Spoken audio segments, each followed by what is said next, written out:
Amen! Sa bata, ito ay tanda ng pagpapasalamat sa Diyos. So bakit nga ba mahalaga ang bata sa Panginoon? Ayaw ko na itong sinasabi sa inyo. Why children are important to God. Mark chapter 10, verse 13 to 16, sabi nito, people were bringing little children to Jesus for him to place his hands on them, but the disciples rebuked them. Verse 14, when Jesus saw this, he was indignant. He said to them, let the little children come to me and do not hinder them, for the kingdom of God belongs such as this. Will I tell you, anyone who will not receive the kingdom of God, like little children, will never enter it. Verse 16, and he took the children in his arms and placed his hands on them and blessed them. Bakit nga ba mahalaga ang children sa Lord? Number one, children are important because they are important to God. Tandaan po natin ang Diyos po ang nag-oversee. Siya po ang nagko-control, siya po ang nag-guides, siya po ang nagpa-plans and develop every single child from his mother's womb. Inalagaan niya, iniingatan niya, pinoprotektahan niya para yung bata sa sinapupunan ng isang nanay ay lumakas, no? Maging maayos. Okay? In here sa Book of Mark, nakikita natin, sinabi ng writer dito na one day si Jesus, pinakita niya kung paano kahalagahan o pinapahalagahan ng isang bata. Pinakita dito ni Jesus yung pagpapahalaga sa mga bata. Kasi in this story, galing sila Jesus no, sa outreach, pagod na pagod sila kasama ang kanyang mga disciple, gusto nilang magpahinga, gusto nilang mag-rest, magkaroon sila ng oras para sa kanilang sarili, o mag-renew sila ng strength para sunod na gawain, meron na naman silang lakas. But suddenly, dumating yung mga magulang from Judea, kasama yung kanilang mga anak. Gusto nilang makipagkita kay Jesus. Gusto ng mga bata na lumapit kay Jesus. Kaya lang nagpapahinga si Jesus. Pero itong mga bata, nagpipilit lumapit sa Panginoon. And then, nung nagpilit silang lumapit sa Panginoon, sinaway sila ng mga disciple. Sabi yan, nagpapahinga ang guro. Pero, sinaway rin sila ni Jesus. Nagalit siya sa mga bata, nagalit siya doon sa mga disciple na suway sa mga sumuha na sumusuway sa mga bata. Sabi niya, let the children come to me. Kasi nga, si Jesus, malapit sa kanya ang mga bata. Pangalawa, why these parents bring their children to the Lord? Because they wanted the Lord to touch their children. Alam nyo na gustong-gusto ng bata na hinahawakan sila. Minsan, sabi ko nga ang magulang lang ang maarte kasi ngayon mahawak, hindi pa naliligo. Ikaw ba naman, hawakan yung anak mo, hindi pa naliligo eh. Tapos, salikan kung saan-saan, ipapayag ka ba? Di ba? Tapos, pa nagkasakit, wala man ng parte, wala man ng bigay, di ba? Walang ambag. Pero dito makikita natin, no, sa ating kwento, gustong-gusto ng mga bata na lumapit kay Jesus at makikita natin, he touched the children. Hindi niya lang basta tinouch yung mga bata. Tinalong niya pa, hinawakan niya pa, ibig sabihin, tanda ng paglalambing sa mga bata, tanda na si Jesus ay malapit sa mga bata. No, pagod ka na, diba? Pero lumapit yung mga bata, naging masaya si Jesus. Kaya mga tatay, mga nanay, mga magulang, dapat makita sa ating buhay ang pagiging mahinahon.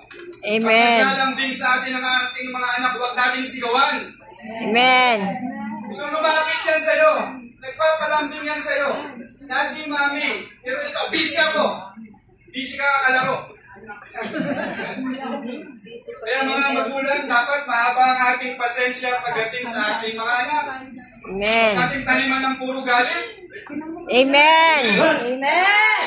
Come on, Rich. Puro galit. Come on, Rich. Hindi ako nagagalit basta-basta eh.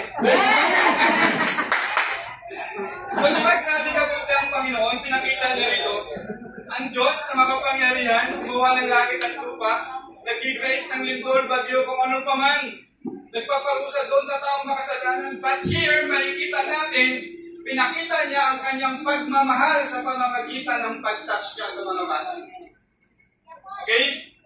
Di lamang yun, sabi sa ating binasa, dinuhat niya, yakap niya, tinalong niya yung mga bata. And then, pangatlo, Jesus made the children model for those who would enter the kingdom of God. Ginawa niya bang modelo? Yung mga bata, doon sa gustong pumasok sa kaharian ng langit. Alam niyo kung bakit? Kasi nga ang mga bata raw, hindi daw yan mapagpaimbabaw. Hindi yan basta-basta nagagalit, hindi yan mga plastic. Kapag ayaw niya sa'yo, talagang ayaw niya sa'yo. Pero kapag gusto niya sa'yo, kahit hindi mo yung tawagin, lalapit niya sa'yo. Kanina nga, binubuhat ko si Leandre, ayaw lumapit sa akin, hindi ko bakit. Siguro hindi ko kamukha yung tatay niya. Ayaw talaga, kahit anong pilit ko, kapag iaangat kita mamaya, umiyak lalo. Kasi ang bata, hindi yan marunong magtanim ng galit. Magagalit ka na yun, pero mamaya, wala na yan. Hindi yan katulad ng katabi mo. Masyadong masayahin. Ang isang bata, no? Kunting lambing mo lang dyan, maya, okay na yan, hindi nagkatanim ng galit. Kaya lang, sabi ni Jesus, dapat gayahin yung bata. Kapag nagagalit, maya-maya, wala na. Okay na uli. Amen! Amen! Nagtatampo, hindi nagtatanim ng sama ng loob. Amen ba? Amen! Pag-unita na uli yan. Pag pinalo yan ang tatay niya, mamaya, okay na yan, nayakap na uli, nalapit na uli yan. Ganyan ang bata. Amen? Children are trusting, mapagkakatiwalaan mo sila. Hindi yan basta-basta maglilin. Kung maglilihiman yan, kapag kinausap mo yan, kayong dalawa na may problema ba tayo, di ginawa ka. Opo. Aamin at aamin yan. Kasi hindi yan sila makakapagsinungaling ng matagal. Aamin at mapagkakatiwalaan yan. Children are teachable. Madali silang turuan. Panuorin mo sila ng cartoons. Yung mga anak ko ng bata, pag pinapanood ko ng cartoons, yung bugs ba? Barney? Pagkatapos ng buong araw, memorize mo eh. Pati ako na-memorize ko na rin. I love you, you love me, we are happy, family, to the left, to the right. Diba? Pag-memorize mo eh. Ano pambira? Madali kasi turuan ng bata. Amen ba sa mga magulang? Yan, madali silang turuan. Kung anong tuturo mo, tatandaan nila, gagawin nila yan. Buti pa nga ang bata, madaling turuan, pero yung iba, tagal-tagal lang, hirap turuan. Diba? Kaya ganun yung mga papasok sa kalangit. Sabi niya, katulad ng mga bata, madali silang turuan. Okay? Kapag sinabi mong no, no yan. Pag no pa yan. Diba?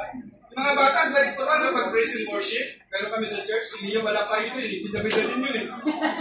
Talagang pala worship ka lang, tuturo pa. Kasi ganyan pa. Obat na ang mic. So, madali silang turuan. Ano sa akin? So, the first big thing sabi dyan, truly I tell you, anyone who will not receive the kingdom of God, like a little child, will not, or will never enter.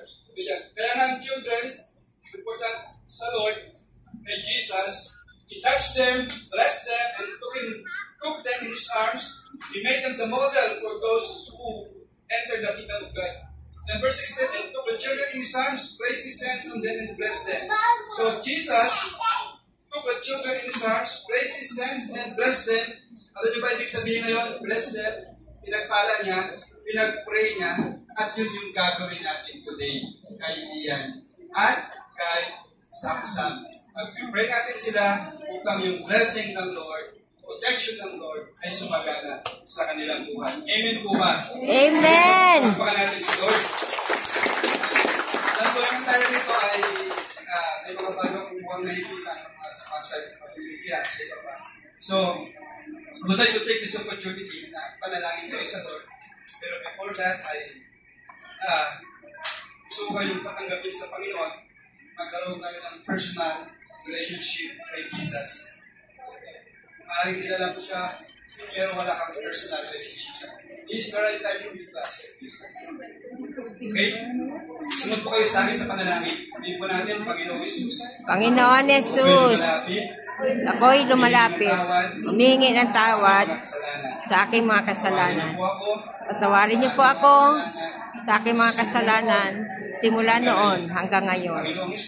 Panginoon Jesus, binubuksan ko po aking puso at inanyahan kita sa aking buhay. Salamat po. Sa buhay na walang hanggan. Sa pangalan ni Jesus. Sa aking Amen. Pagpakan natin si Lord. Right? So, yun na. tayo sa pag-aantay natin. Ngayon tawagan ko si Pastor Marlon Cruz at si Reggie Antiara Cruz. Sila yung magulang ni Ian Ray Benizano Cruz. Ito na lang. Yun, dapat kanina pa no? Salamat. Ayun.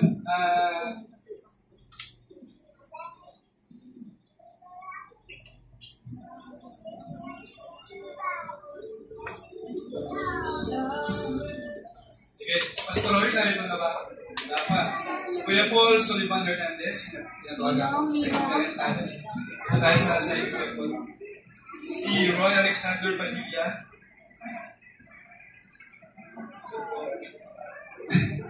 Grabe po ba? Si Kuya Moses, wala pa. Grabe pa ng dagat ko eh. Si Jefferson Young.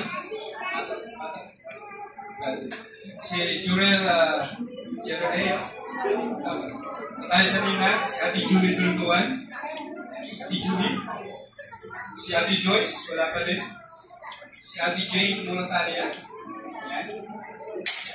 Ate Jane, si Kaya Ashurada. Wow. Kumari mo na si kita mo, pwede na kayong kumari. Si Erika Jasmine. Kumari mo rin para si Erika Jasmine. Si Sister Ruby Fernandez.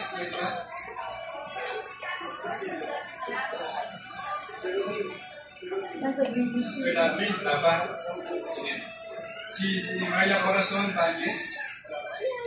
Si Mary Hardin Palomike. And Amy Lobson.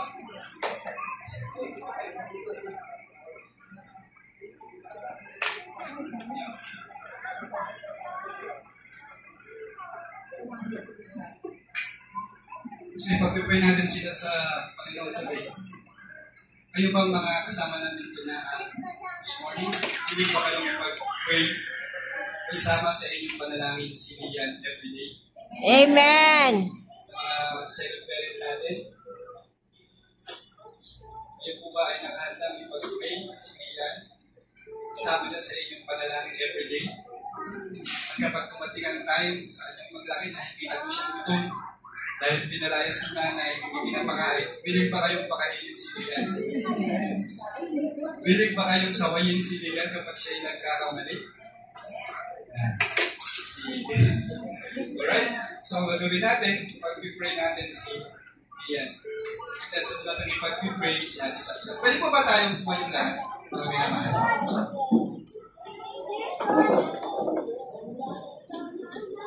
Mag-spirituality ka. Gawin yan. Kaya kasi magpakarga dito kayo ng ating gabi. Aming Diyos na nasa langit. Kayo po ang Diyos na nagtatag ng pamilya ayon sa inyong dakilang plano. Kami po ay lumalapit sa inyong harapan at aming inihiling na pagpalain nyo si Henry. Pagpalain nyo ang kanyang pamilya at bigyan sila ng sapat, kakartungan at kaunawaan. Pananalapi upang mabigyan siya ng magandang buhay. Panginoong Diyos, bigyan siya ng magpayapang kalusugan. And we declare, walang anumang sakit ang magtagumpay sa kanyang buhay. Sa karapatang pinagkaloob sa akin, Panginoong Diyos, kapayapaan, kagalakan, karunungan na nagmumula sa iyo. Ikaw, Lian, ay aming inahandog. We dedicate you to God, your Creator, life giver, sustainer, and redeemer. Ang kapayapaan, pagpapala, at pag-iingat ng Diyos ay sumailo habang ikaw ay nabubuhay. In the name of the Father, and of the Son, and the Holy Spirit. Everybody say, Amen! Okay, huwag natin siya isang-isang. Dakilang Diyos, nagpapasalamat kami sa buhay ng isang-isang. Sumanta sa kanyang 7th year. Ingatan mo siya, Panginoon, simula pala hanggang sa kanyang ipagpakugulang. Hingi po namin, pagpalain mo siya, simula ulang ng talampakan, i-provide mo yung kanyang needs every day. Ang batang ito, lumaki po, may takot sa iyo, maging masunurin sa iyo, at higit sa lahat, ang plano mo ang masunod sa kanyang buhay.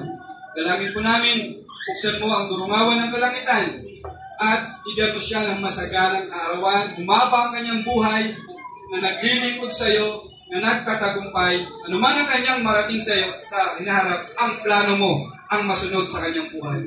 At isamanta, tanggapin mo ang kapayapaan, pagpapala, pag-iingat ng Diyos ay sumayo kapag ikaw ay nabubuhay sa pangalan ng Ama, ng Anak, at ng Espiritu Santo. Natay magsabi na, Amen. Amen.